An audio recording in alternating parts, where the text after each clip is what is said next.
Somewhere after the veil was lifted, after you saw the truth behind your ego, your patterns, and the illusions you were taught to chase, something strange happened.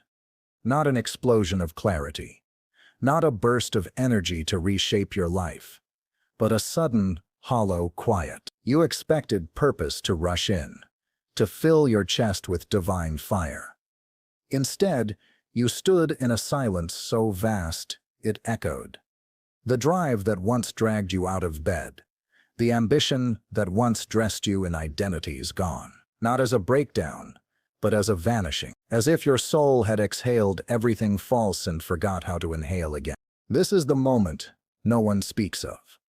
The sacred stillness after the storm, after awakening. It is not romantic. It is not trending. It feels like being emptied of meaning. You used to run because you thought there was a finish line. Now, even the race feels imaginary. This is not laziness. It's not apathy. It is the psyche, freshly peeled of its masks, unsure of how to move without them. The ego once shouted its plans. The soul, now emerging, only whispers. And in that gap between roar and whisper, motivation disappeared. Carl Jung knew this threshold well. He warned us that awakening is not the end. It is the beginning of a slow death, not physical, but symbolic. The death of the false self, of borrowed dreams, of socially constructed desire. He called it the nigger dough, the blackening, the first stage of alchemical transformation.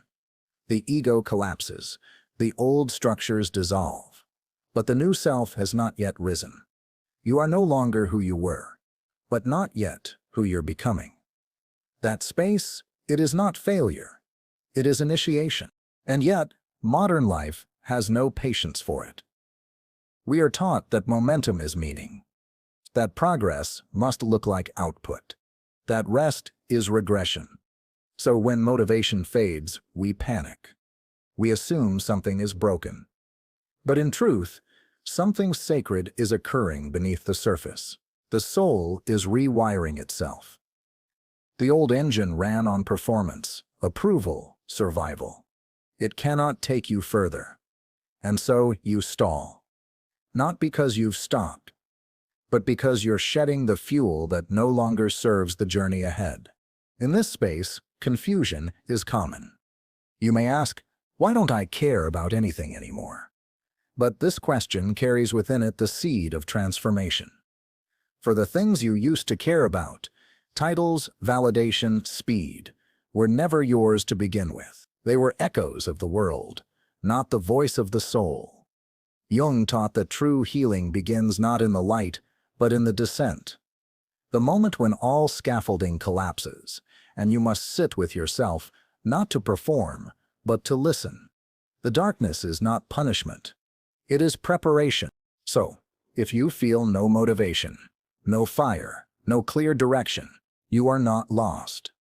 You are standing at the sacred threshold between ego and self, between striving and being, between the outer noise and the inner truth. And this moment, though hollow, is holy. The ego pushed. The soul waits, and in that waiting, something real begins. The psyche does not rush its becoming. What feels like stagnation is, in truth, a sacred digestion. The layers of identity you once wore, student, achiever, lover, leader, are not simply peeled off like clothing. They dissolve from within. You wake up one morning and realize the mask no longer fits, but your bare face feels exposed, unrecognizable. The ambition that once fueled your steps now feels foreign. The dreams you once chased seem scripted by someone else. There is grief in this. The quiet kind. The kind you carry, not because something ended, but because something false is no longer pretending to be true. Carl Jung knew the danger of bypassing this stage. He cautioned that many try to leap from awakening to purpose, skipping the necessary death in between. But the soul does not hurry. It waits in the ashes. This is where the persona, the mask constructed by societal expectation, begins to crack, and what seeps through those fractures is not yet formed. It is not a new goal or even a clear path. It is a whisper of truth with no language, a felt sense that you cannot yet explain. So you stand still, not because you've given up, but because something deeper is forming in silence. You will find that the world has little tolerance for this stillness. It will call you lazy, unproductive, disengaged. It will urge you to return to the old self, to reignite the engine of ambition. But your soul will resist, because now you've seen what lies beneath the chase. You've touched the emptiness hidden in every false summit. You've tasted freedom, not the kind that shouts, the kind that waits. And in that waiting, the ego's voice grows quieter, the inner noise settles, and something ancient begins to stir. Not drive, but direction. Not pressure, but pull. Jung spoke of individuation as the process by which the conscious and unconscious reconcile. It is not the ego's destruction, but its integration, and that takes time. First comes the dismantling, then the disorientation. The landscape of your inner world reshapes itself. Familiar motivations evaporate. Even simple tasks feel hollow. But this is not dysfunction. It is spiritual recalibration. You are learning to live from within, not from inherited scripts. And that rewiring does not announce itself. It unfolds in silence, in fatigue, in the soft ache of disinterest that isn't depression, it's redirection to those around you. It may appear that you've lost your spark, but what's really happening is that the fire is being relocated from the surface to the core, from performance to presence, from ambition to authenticity. The flame is still there, but it is no longer burning for applause. It waits for alignment. And until that alignment is found, your body, your soul, your spirit will not move. Not because they can't, but because they've outgrown pretending. This is not a pause before progress. It is the work itself, the sacred stillness before the voice returns, the breath before the true movement. And when that movement comes, it will not be forced. It will feel like truth, like something ancient, waking up inside you that no longer needs validation to exist. There is a particular silence that descends after the old self dissolves. It is not the absence of noise, but the absence of pretending. You no longer know how to perform what is no longer true. You cannot will yourself into old routines, cannot feign excitement for goals you've outgrown. And yet, nothing new has arrived to take their place. This is the in-between, a space that feels like floating in darkness, not because you're lost, but because you no longer believe in the map you once followed. Jung described this as the dark night of the soul, a descent not into despair but into depth. It's here that your ego begins to tremble, not because it is evil, but because it's scared. For years it was your guide, your protector, your voice in the world. But now, stripped of the external scripts, it has nothing to cling to. The titles are gone, the applause has quieted, the productivity metrics, the validation loops, the chase, they no longer move you. And the ego, sensing this death, cries out for meaning, in the only way it knows how, by reaching for the familiar. But the soul, wise and wordless, simply waits. It does not shout. It does not beg. It trusts. This is when fatigue sets in. Not the kind that a nap can fix, but a deep cellular tiredness. As if the body is mourning everything it once pretended to be. You wake up tired, you move slowly. Even your thoughts seem to drift like leaves on water. This is not dysfunction. It is release. The nervous system, once addicted to urgency, is finally allowed to slow, to stop striving, to stop proving. You are not failing. You are rebalancing. And that recalibration looks on the surface like detachment. But underneath, something luminous is growing. Jung warned that society would pathologize this process, that what is sacred would be mistaken for sickness. The modern world cannot fathom the necessity of stillness, of solitude, of inner death.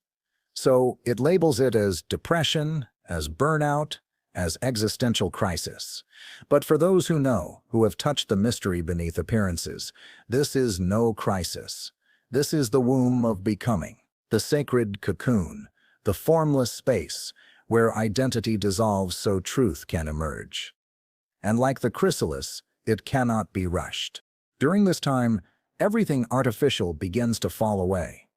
Relationships built on roles begin to crumble. Careers forged from insecurity lose their grip. Even spiritual practices, once used to escape the self, are stripped bare. This is purification, a brutal mercy. The soul is cleaning house. Anything not rooted in resonance is released. And it feels like loss, because it is. But not the kind of loss that wounds. It's the kind that frees. What remains is only what is real. And even that, for a time, may be silent. So, if you feel disconnected from the world, from your purpose, from yourself, pause. Not to fix, not to force, but to feel, because this disconnection is not abandonment. It is invitation, an invitation to meet yourself beneath the noise, beneath the drive, beneath the illusion of needing to become anything at all. This is the soil of transformation. Jung would say, do not fear the fall. It is how the self finds its way back to wholeness. It is a strange and quiet revolution, the kind that leaves no visible trace, no achievement to boast of, no certificate to prove you passed through it. And yet, it changes everything. The people around you may not understand. They might see you pause, rest, disengage from the ambitions you once clung to, and ask what's wrong. But how do you explain a death they cannot see? How do you describe the unraveling of illusions, the shedding of identities, the gentle falling away of everything that once gave you shape? You don't. You learn to hold the silence. You learn to sit in the sacred with no need to be understood. Carl Jung understood this well. He spoke of individuation, not as an event, but as a journey, slow, cyclical, often invisible. It is not a public performance. It is an inner alignment. The collapse of the ego's empire is not meant to be mourned. It is to be honored, because only in that collapse can the soul begin to speak. But the soul does not speak in the language of productivity. It does not deal in goals, tasks, or deadlines. It whispers in longing, in resonance, in quiet knowing. And at first, that new voice is so soft you may miss it. That is why stillness is required. And yet, stillness is terrifying to the ego. The moment you stop chasing, it begins to panic. It tells you you're falling behind, that you're wasting time, that everyone else is moving forward while you're sitting still. But Jung would say this is projection. The ego projects its fear of death as urgency. But the soul knows better. The soul knows that you are not late, that you are not behind, that you are exactly where you must be. Because evolution is not measured in speed, it is measured in depth, and depth takes time. During this in-between, you may feel like you're floating between realities. The old world no longer fits, the new one hasn't arrived. You drift through your days with a strange detachment. Tasks lose their meaning. Conversations feel hollow. Even the mirror feels unfamiliar. You haven't lost yourself. You've outgrown the version of you that used to survive here. And now, like a snake between skins, you are tender, soft, exposed.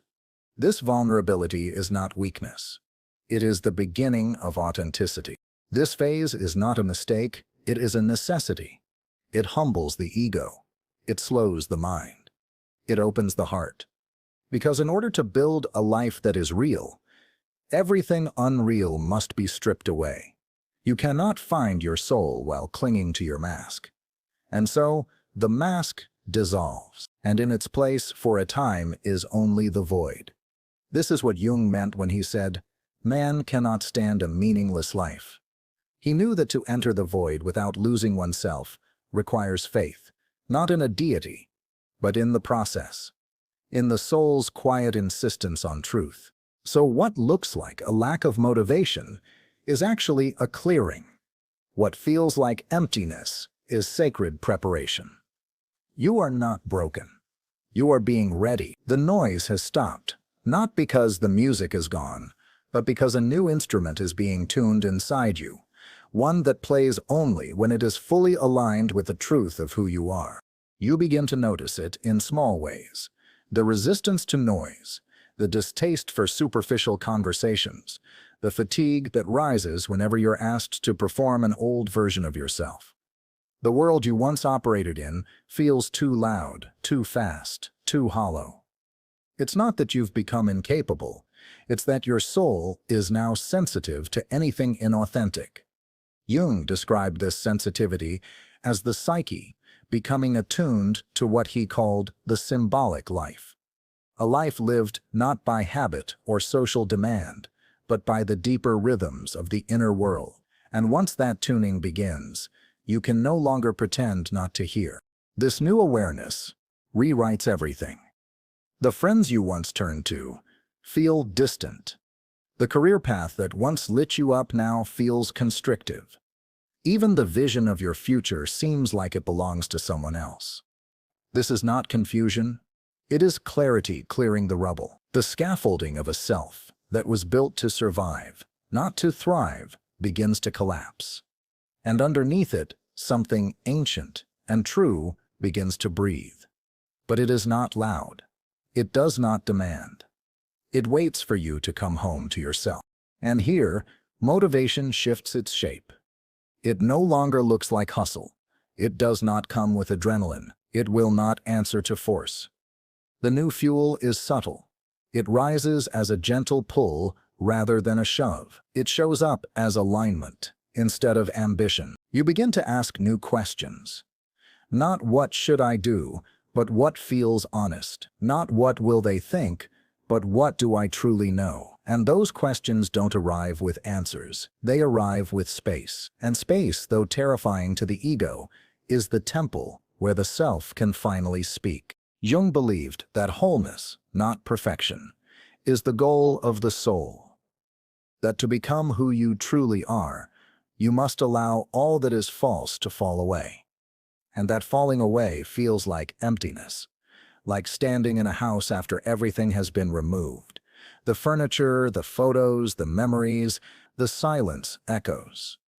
And yet it is only in that cleared space that something new, something real can be built. The soul needs room to breathe. And that means clearing out everything that once smothered it. So the absence of motivation is not a red flag. It is a sacred signal, a call inward. It is your soul refusing to be bribed back into an old life. You are not meant to resurrect the mask. You are meant to build something from essence, and essence cannot be rushed. It does not live on deadlines. It emerges like dawn, slow, gentle, inevitable. This is the quiet revolution of the inner world. Not glamorous, not viral, not easy to explain, but utterly transformational. It is the slow returning to yourself, not to be celebrated, but to be embodied. And in time, when the silence has finished its work, movement will return. But it will be different. No longer driven, but drawn. No longer desperate, but devoted. The soul moves not to prove, but to express. And that is where real life begins. The strange thing about transformation is that it often looks like disappearance. You withdraw, not to escape, but to feel. You disconnect, not because you're numb, but because you're becoming. You say no more often. You cancel plans. You sit longer in silence. To those around you, it may seem like you've lost your edge. But deep down, you know the truth. You are not shrinking. You are shedding.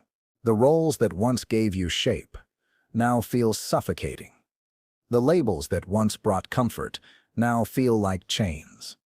And so piece by piece, they fall away. Carl Jung, often warned of the psychic danger of staying loyal to a false self. He believed that the longer we remain in identities that no longer resonate, the more fragmented we become. He did not see awakening as a glow-up. He saw it as a descent, a courageous descent into the shadow, into the unconscious, into the deep places where we buried the parts of ourselves we were told were unacceptable. And when those parts begin to rise, it doesn't feel like a breakthrough. It feels like unraveling. You wake with tears and don't know why. You stare at the ceiling, not from despair, but from disorientation. The scripts no longer apply. The goals no longer call.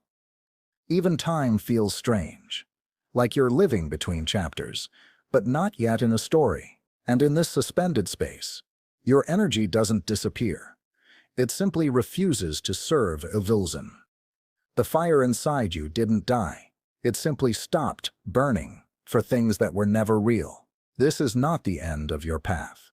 This is the place where the real journey begins. Stillness becomes your teacher. You learn to listen in ways you never have. Not to podcasts, not to sermons, not to the noise of culture, but to your breath, to your body, to the aching truths that surface in the quiet. You begin to see that what you once called motivation was often just fear wearing a clever mask. Fear of being unseen. Fear of falling behind. Fear of not being enough. But in this space, fear loses its grip because now you are learning to live from wholeness, not from hunger. This is the sacred undoing. It cannot be planned. It cannot be optimized. It cannot be packaged as a productivity hack. It is wild. It is slow. It is holy. And it is yours. The self that is emerging within you does not need approval. It does not need an audience. It does not even need explanation. It simply needs permission. Permission to be, to exist, to express. And once that permission is given, life begins to reassemble itself. Not as it was, but as it was always meant to be. You'll notice the shift quietly. You'll find yourself moving toward something, not because you should, but because you must. Not from pressure, but from presence. The soul, having been honored in its silence, begins to guide with gentle certainty, and when it moves, there is no fanfare, only truth. The truth that this path you've been walking, as solitary and strange as it's felt, has been the most honest journey of your life. It's here, in this quiet rising, that you begin to understand what Jung meant when he spoke of individuation, not as becoming someone new, but as remembering who you were before the world told you who to be. The spark that returns is not the same fire that once fueled you. It burns cleaner now. It burns for truth, not applause. For alignment, not ambition. You begin to create, not to be seen, but because creating feels like breathing. You speak, not to impress, but because silence now has something to say. What emerges isn't the old version of you repaired, it's a truer you revealed. You may still feel moments of fatigue, moments where nothing stirs, where the world feels distant, but now you know how to sit with it. You've learned the rhythm of your own soul, how it ebbs and flows, not on command, but in response to what is real. You've learned that being still isn't the same as being stuck, that resting isn't the same as quitting, that a quiet heart can be full of life. Motivation, once a frantic push, is now a sacred pull. Not everything demands your energy, and not every fire is yours to tend. And something else changes. Your definition of success. It stops looking like progress charts and starts looking like peace. Success becomes the ability to say no without guilt, to walk away without collapse, to wake up and not dread the day ahead, to sit with yourself in silence and feel at home. This is what happens when you return to the self. The world doesn't always recognize it, but your soul does. It nods in quiet confirmation, not through words but through ease, through breath, through the absence of war within. Carl Jung believed that once we make the unconscious conscious, we are no longer puppets of fate. We become co-authors of our own story.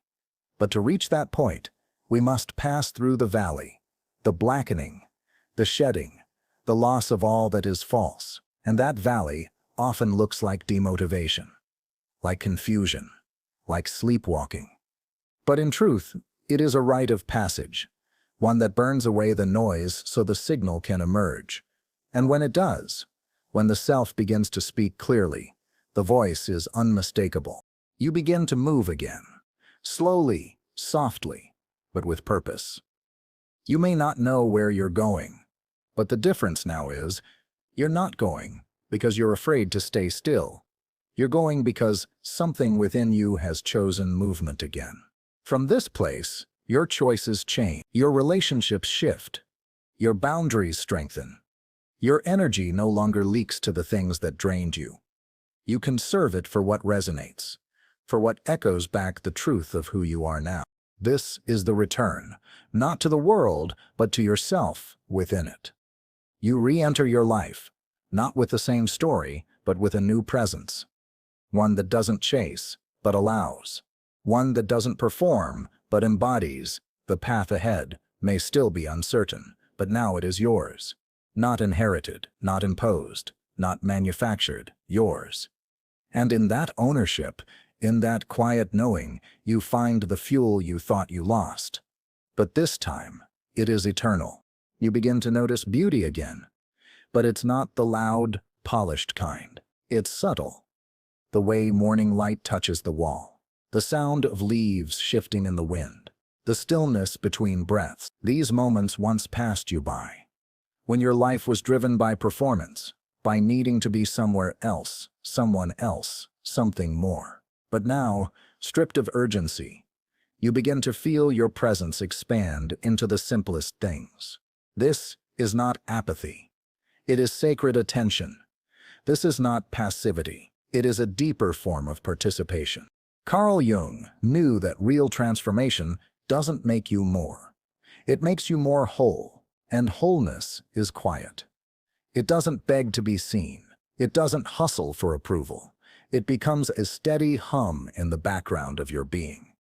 A compass that gently aligns you with what is true. You may not be doing more, but what you do now has weight. It carries essence. It echoes through your spirit instead of bouncing off the shell of who you used to be. From the outside, it may still appear that you're moving slowly, that you're not chasing goals or climbing ladders. But you know better. You are not chasing because you are no longer running from yourself.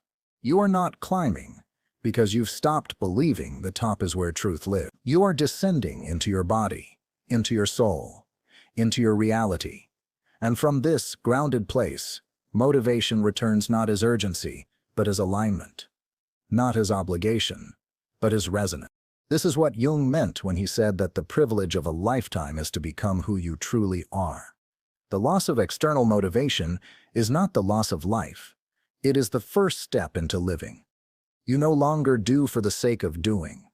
You act when something deep within you says yes, and that yes may come softly, may come unexpectedly, but when it does, it carries a conviction that no external force can replicate. It is soul-led, it is sustainable, and it is deeply, unmistakably yours. You begin to build again. But this time, your foundation is not performance, it's presence. You choose only what echoes with truth. You speak only what aligns with peace. You move not for applause, but because you have something real to offer. And slowly, your life becomes a reflection of your inner world. Not polished, not perfect, but real. And in that realness, there is freedom, a kind that doesn't sparkle but steady. So, if you've lost your motivation, remember, you haven't lost your power. You've only lost your attachment to the performance of power. What's emerging now is deeper, quieter, truer. You are no longer driven. You are being drawn by your own soul, by your own center, by the self that waited patiently beneath the noise. And in following that pull, you step not into a dream, but into reality, one that finally feels like home. There's a softness to you now. Not weakness, softness. The kind that comes from being hollowed out and rebuilt by silence. You no longer rush to explain your journey. You don't need to. There's nothing to prove. The very ground you walk on feels different. Not because it changed, but because you did. What once pulled you, titles, recognition, validation, now feels distant. Not wrong. Just unnecessary.